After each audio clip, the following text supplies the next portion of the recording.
Welcome back, everyone, and welcome, Marge Southworth. Thank you so much for joining us today. I was really looking forward to this, Sally. Thanks for having me. Absolutely. So I just want to give people a little bit of Marge's background. Not only did she work in admissions at places like Cornell, University of Massachusetts at Amherst, but she worked for us and then she went off to the American School of Madrid and then she came back. So she is the perfect person to be talking about applying to colleges abroad and not just for a study abroad year, but for your full experience. So let's dig right into that, Marge. Why don't you tell us about your yeah, kind of where you would send students, why you think it's a good idea. Let's go ahead and dig in. So there's a little bit difference of where our students went and where many international students go. So I'll start with where our students went. And typically they applied to the UK. Definitely Holland became a favorite once Brexit kicked in. Hmm. Many of them, of course, were covering Spain, but also French and Swiss and Canadian to some degree. And of course, many of them were applying to the United States as well. Occasionally, I'd have a student apply to Germany, but most often those were the countries that our students applied to. Now, in general, my understanding is that most of the international students kind of across the globe are really UK, Germany, France, Ireland, and Netherlands in that order. Hmm. So, and it has a lot to do with courses offered in English, cost of, and I will tell you though that what really struck me after my 8 years at the American School of Madrid was what they got out of that. And I think the biggest thing was they would come back to visit me, and I would see this completely different young student who had gained, so much personal growth from doing this in a very different culture with perhaps a different educational delivery. But also, many of them went because of their particular academic interest and the sense that they were going to need international professional contacts.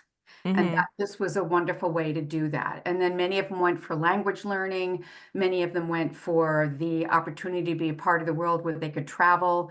Many of them were very interested in different cultures. But those are the different countries. And obviously, I sent students to Japan and to Korea and to Australia, but very few, very few. Hmm. Hmm. So I mean, you went through some of the pros, but I think what maybe people aren't aware of is that these can be lower cost than schools in the US, correct? Like sometimes even lower cost than public universities in the US. So So, why don't, if you could sort of dig into that just anecdotally from yeah, your own yeah. experience. So the cost in general over the entire 8 years I was in the American School of Madrid, all of those countries and their universities, their costs were half, if not less than half, of what it costs to be in a university in the United States. Once Brexit kicked in, the UK got a little bit more expensive, but I actually did something for this conversation. So UCL is a wonderful British university in London. It stands for University College London. And the comprehensive cost of being there now for one full year, and that includes housing and fees and tuition, I calculated out to be $53,000, $469. Hmm. So it is so much cheaper. And then you get to the big draw for Holland, one, because their institutions are brilliant, two, because they have several different layers of universities, and they're the ones that have the liberal arts and science colleges almost exactly like ours because they modeled them after the American College of Arts and Sciences. Mm. And they went there not only because of their system, but also because it is half the cost of the UK. And then you go a little bit further, and Germany is not completely free, but for many students, certainly the citizens of Germany, but for most all international students, it's pretty much free. And Hmm. so it's going to be about your food and your housing and your transportation and those type of deals. So there really is not enough emphasis I can put on the incredible financial benefit as far as paying tuition on top of some of the other benefits that I just touched on. Yeah, I mean, and I mentioned that just because I think people think, oh, it's going to be expensive to travel back and forth. And it's like, yes, but everything else will be cheaper. Like, basically. I mean, maybe not living, right? Because some of these cities are quite, like, if you're trying to live in Berlin, it's probably like living in New York. So it depends on where you are. But Yeah, uh, and actually Germany is probably one of the cheaper countries, and Spain is mhm, wonderfully inexpensive as well too. London's a bear, mhm, Amsterdam's a bear. But when you get to some of the smaller cities in those beautiful countries, then that cost of living goes right down and becomes incredibly manageable. Like attending Indiana University in Bloomington versus NYU as an example for cost of housing. Yeah. Yeah. So I want to dig in a little more. I mean, your population at the American School of Madrid were often already not living in a country that was not their native country. But you said, but it's still this new experience still broadened their horizons more. And I think it's important to note that though they were in maybe a different country, they were at an American style school. So that in and of itself probably felt a little more familiar. But then they go to this international school. So let's dig into that a little more, what you saw as being some of the benefits, what you observed.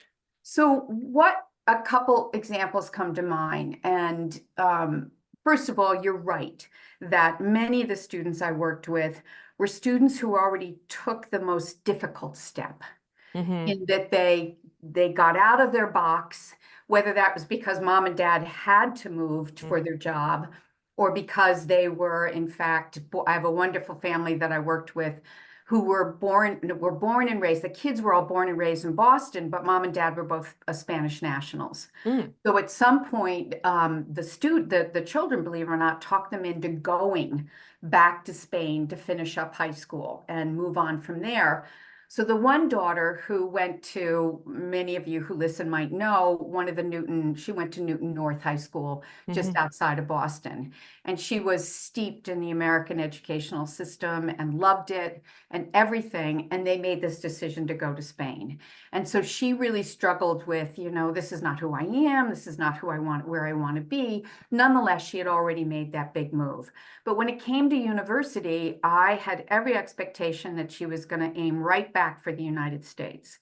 And she made it very clear that she liked the person she was becoming as she started, in this case, understanding where she was from, but also that there was so much more to learn by taking advantage of, perhaps a different educational approach, perhaps the ability to do, your housing and your outside activities in a very different way, excuse me, than many students would do in the United States. And her sister, laser focus right back to the United States. Mm-hmm. And that's where she's going to graduate from.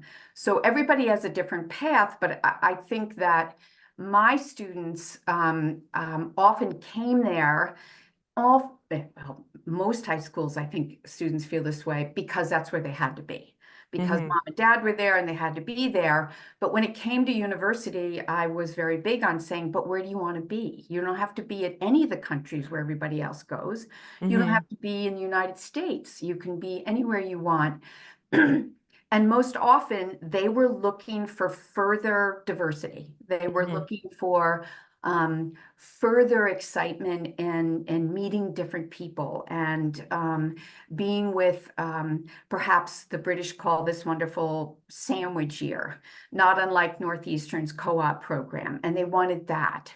Or many of my students I worked with wanted these emerging dual programs like Science Po in Columbia Mm-hmm. and St. Andrews and William and Mary and the University of Southern California and Bocconi in Milan, Italy, and the wonderful Hong Kong University have a program called World Bachelor's Degree in Business, I believe. And so we're looking for that as well, because I think, and I agree, realize that for their professional life, for the span of their life, that they wanted to live cross cultures, they wanted to live internationally, and to some degree that many of the jobs they'll be able to land were going to require that they were able to do that. Mm-hmm. So I think those were the big motivations. And I think the few Americans here in the United States who were seriously considering American universities, that the biggest piece for them was the idea of, why would I do this other thing when everybody is doing this, which I've been steeped in for so many years? And I get that. I understand that. I honor that.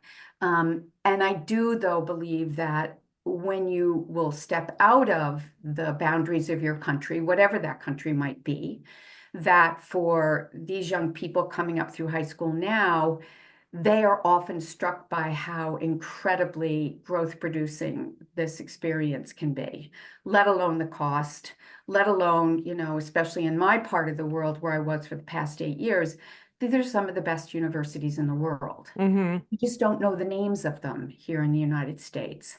And I did make a little list of some of the schools, the universities in Europe that my students most liked, if anybody, and I do have the search machines for many of these countries. If Mm-hmm. anybody wants to go, well, that was pretty interesting. Let me look at a school or two and What see is whether. yeah, actually, why don't you name Okay. like one or two of them and kind of talk about what was so appealing about them? Okay. So I think one that, and for lots of reasons, it's in Madrid, Spain. Mm-hmm. We often refer to it as IE. IE stands for Instituta Impresa. But if you just Google IE Madrid, it's a wonderful undergraduate program in one of the newest buildings in Madrid. It draws students from all over the globe. It is often where our students wanted to go because they were looking for that continued international diversity. Everything is delivered in English. Their faculty comes from all over the world too. Architecture, business, economics, computer science, psychology, law. Law is very big in these countries that I worked with most often. So that's one. University of Amsterdam, I don't know if you've never gone to Amsterdam, even if you never go to university anywhere, it is one of the most interesting cities in the world. And University of Amsterdam is big, it's fun, it's got world-class undergraduate degrees. It is some of their courses are more selective than others, and that was a huge draw because Amsterdam is such an amazing place. It's kind of reminds me a little of Boston, not that they look alike or anything like that, but it's a huge draw for students who want to do university. So that was a really big choice for ours. The other one in Ireland was Trinity College Dublin. Mm-hmm. Yeah. And it is in so many ways a unique and very old and very, very respected undergraduate degree. And so any number of our students would do that as well. One of the ones that has the largest number of international students in Germany is Humboldt University. Now, it's geared a little bit more to the humanities, but it is also one, if you want to just search on it, would be great. The other one I love because I've had any number of students take advantage of is Sciences Po, and Mm-hmm. that's French, and it has several of its campuses that are only in French, and several of their other campuses, all of their programs are in English, and it has I mentioned the Sciences Po Columbia joint program, but they have joint programs with many other universities in the United States, if that's something that makes this possibility a little bit more appealing. And then the only other thing I'd mention is that occasionally I'd work with a student here and when I was in Spain, who really wanted to stay in this area, but wanted more of a kind of a traditional American approach. And there are American universities in this part of the world that offer full degrees. So the American University of Paris is, really well, what's the right word, reputed, and it's been around forever. They're in Rome, they're in Holland, they're in Dublin, they're in Budapest, they're in Madrid. And those are a wonderful group. And all you have to do is search on American universities, do Europe, and it will pop up most of them for you. So Mm-hmm. that's another alternative to doing this, is Yeah. to do it in a more traditional American. And they are, in fact, less expensive than their American counterpart. Mm-hmm. So let me so we have about like 3 minutes left. So let's talk about, are there cons to this? Like, who wouldn't be ready to like go abroad? I mean, I always think one of the things that students maybe don't realize is how much they're sort of taken care of in the American system, in parentis locus, and overseas it's not that same attitude, right? It's so maybe address that a little. So you can certainly find those beautiful Mm-hmm. campuses where there's going to be a lot more going on than just the academic delivery. But for example, Holland, say for many schools I can mention, but I'll mention University of Amsterdam is a university that basically says, we're responsible for your academic education. We don't care where you live. We don't care where you eat. Yes, we will help you with housing a little bit, but pretty much that's your business, not our business. And Mm-hmm. that can be a bit of a stumbling block. Um, the other thing that can be a stumbling block, if you think about Germany, or if you think about the Dutch schools, or you think about the Spanish schools, is that much of the socialization outside of the classroom, when your degree is being delivered in English, often will be in that country's language. Mm-hmm. Now, the flip of that is many of these German or Dutch universities will also offer language learning for free for Mm-hmm. anybody who enrolls, but that can be a bit of an issue as well too. But that's also part of the learning process I see. I think the availability of being able to, for many of the students in university in the United States, get to mom and dad's house and do, 20 loads of laundry. Mm-hmm. That's not happening. That's not going to be a possibility. But often, because the students in these countries come from different countries, even though they're only Rhode Island from Connecticut apart from each other, Mm-hmm. that you are almost always embraced at some point by the other international students there. So the distance from home can be a real challenge. I think often the language of the country can be a real challenge. And I'll be honest with you, another challenge that must be considered when you're doing this is, what degree are you going to get and how transferable is that? And to some degree, most undergraduate degrees are absolutely transferable, but I'm talking more law, I'm Mm-hmm. talking more education, I'm talking more medical school, and they've got amazing medical schools in many parts of this country where many Americans do their medical degree. But what is that transferability and what does that look like for you? So I would say that would be a con. That would be a con. I think the distance from home can be a con. I think the language of the country can be a con if you're not getting into that social life as quickly as maybe would make you comfortable if you were having the same type of transition at an American university. In my opinion, big surprise, I think the pros outweigh the cons, but Mm-hmm. they're definitely there. And I would highly recommend that you get to visit the final international universities that you might consider attending before you sign on the dotted line. Mm-hmm. Yeah, absolutely. Make sure they have what you need. So, and the one last thing, I never would have thought of this, but during COVID, some students got stuck in the country where they were. They couldn't get home. This happened, and students got stuck in Canada, and maybe they lived in Washington State and they were in British Columbia and they were very close, but they just couldn't get home. So that is kind of one thing that I sort of warn people about. I completely agree with you. I think that the pros absolutely outweigh the cons, but you got to be the right student. You got to be adventurous. You got to be really wanting to push your boundaries like that. Let me read it because UCL, again, this British university I mentioned before, has a wonderful thing that they say, and I would often talk to the rep about it. But one of the things they would say about interest, are you a brave thinker? Mm-hmm.